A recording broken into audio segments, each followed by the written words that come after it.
السلام عليكم. اليوم جيت نعاود لكم على كريم عنده 16 عام وكيقرا في الليسي. كل نهار كريم كيريح في بيرو ديالو باش يقرا. كريم كيكون جايب بواحد الطاقه وموتيفاسيون مجهده، ولكن غير هو كيهز شي كتاب ولا شي ماده باش يراجعها كيجي واحد الملل خطير وكيصدق كتبه وكيقلبها فورتنايت ولا شاط ولا شي بلان اخر.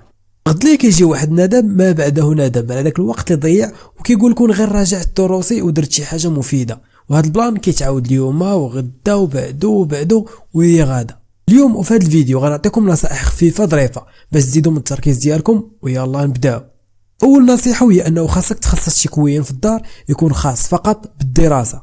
هذه ماشي غير نصيحه عابره ودايزه، بالعكس مهمه بزاف وغنشرح لكم علاش. رجعوا دابا عند خونا كريم كان عنده واحد البيرو في الدار اللي كيدير فيه كل شيء. نفس البيرو كيتفرج فيه في الافلام، كيتصنت المزيكا، كيتكونيكطا، كياكل، كل شيء كيديرو تما. العقل البشري يا صديقي مبني على واحد البلان سميتو الترابط.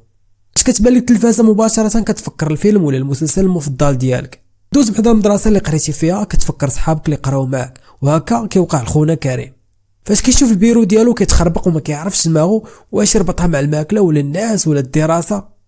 والنصيحه هنا صديقي وصديقاتي، خصو شي بلاصه محدده للدراسه فقط. طابله، بيرو، شي كوين في الدار، المهم بلاصه خاصه بالدراسه فقط.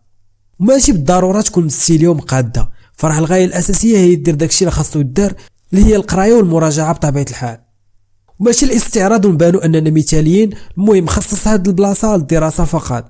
الا بغيتي تكونيكطا ولا تفرج في شي فيلم بدل البلاصه، وحتى الماكله فاش تبغي تاكل تكون في بلاصه واحده اخرى.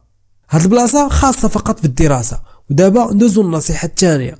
صديقي وصديقاتي، فراه من الواجب انك تتصرف عادي وبلا ما تكثر على راسك التفكير. نعطيكم مثال بيا انا. فاش كنفيق في الصباح كنقول مع راسي مشكله هذه عاوتاني نهار اخر، وعاوتاني مشارجي خدمه في ديك الشركه، ومن وراها خاص نمشي نعطي دروس للدراري في العشيه، ومن بعد خاص نمشي لاصال، وخاص نصايب فيديو للمتابعين ديالي في يوتيوب. المهم كيجيني اكتئاب وانا مازال ما نط من الفراش، وانا نهز التليفون ديالي كمحاوله باش نهرب من الواقع ونتخبى في المواقع، وخايف وما عارفش كيفاش ندير لهاد المهام كاملين. نظن ان هادشي وقع عليك حتى انت ولا انت اللي كتفرج في هاد الفيديو. كتبقى تفكر في هاد الجبل ديال الحوايج اللي خاصك دير في هاد النهار، وفي الاخر ما كدير والو من داكشي. وهادشي هو اللي كيدينا للنصيحه الثانيه، وبغيتكم ترسخوها مزيان في عقلكم. خدم ونفذ مباشره. واش وراك الدراسه والعمل و100 الف حاجه خاصك ديرها بلا ما تبقى تفكر بزاف، فقط توكل على الله وبدا الخدمه. فاش غادي ينفعك اصلا داك التفكير الزايد والخدمه القليله؟ مباشره بدا الخدمه بلا داك التفكير الطويل اللي ما غينفعك في والو. ندوزو دابا لاهم نصيحه في هذا الفيديو. بلاتي ما عرفتش شكون اللي كيصوني عليا. كما كيوقع ليا كيفاش كنوصل للقمه ديال التركيز ديالي كيقاطعني شي واحد، شي ابيل ولا شي ميساج في واتساب ولا شي لعيبه. المهم شي واحد ضروري خصو يخربق ليا التركيز ديالي.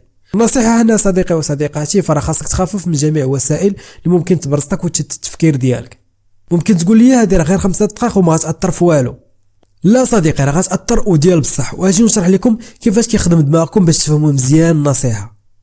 داخل دماغك صديقي وصديقاتي راه كاين شي حاجه سميتها الخلايا العصبيه، هذه الاولى وهذه الثانيه.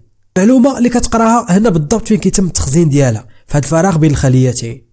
باش تفهموا مزيان غنعطيكم مثال بواحد القطعه ديال الورق اللي مكمشه. بغى دماغك يسجلها عنده بطريقه صحيحه، شنو غادي يدير في نظركم؟ دماغكم في المرحله الاولى غيسرح ويقاد ديك الورقه اللي مكمشه ما مره ما جوج ما ثلاثه. المهم كيعاود هاد العمليه بزاف ديال المرات حتى كيوصل للمره 60. هنا وكل شيء مزيان، ولكن كل عقل ديالكم وهو خدام جا شي تنبيه خارجي بحال التليفون اللي صونا ليك قبيله، كيحبس خدمه وكيطلق المعلومات مرورا الكرام وكيتعاود كل شيء زيرو. وهنا دماغك كيعاود الخدمه من الاول. دابا واش عرفتوا شنو يقدر يدير داك التشتيت الخارجي اللي كيسبوا لك التليفون ولا شي جهاز اخر؟ وهذا التوضيح فراه العصاره ديال واحد الكتاب اللي قريته اللي هو برينز اكسبليند. والنصيحه هنا هي حاول تبعد عليك التليفون قدر المستطاع، طفيه ولا دير مود افيون. المهم وما يبرزطكش وانت خدام. عارف القضيه صعيبه، ولكن غير حاولوا وغتبدا تبان لكم النتائج اللي كتقلبوا عليها. كخلاصه هادشي اللي ذكرنا في هذا الفيديو. طفي التليفون ديالك وانت كتحفظ، خصص شي بلاصه في الدار خاصه فقط بالقرايه بلا ما تبقى تفكر بزاف، تدخل نيشان في الموضوع وبدا الدراسه ديالك ولا الخدمه ديالك. بدكم تجربوا هاد النصائح، وفاش تبان لكم النتيجه ما تنساوش ترجعوا للقناه وتكتبوا لي التعاليق ديالكم. وهادشي اللي كاين في هذا الفيديو. كان معكم مستر رياكت. ما تنساوش تدعمونا بالاشتراك في القناه، خليو لنا واحد لايك لهذا الفيديو وتهلاو.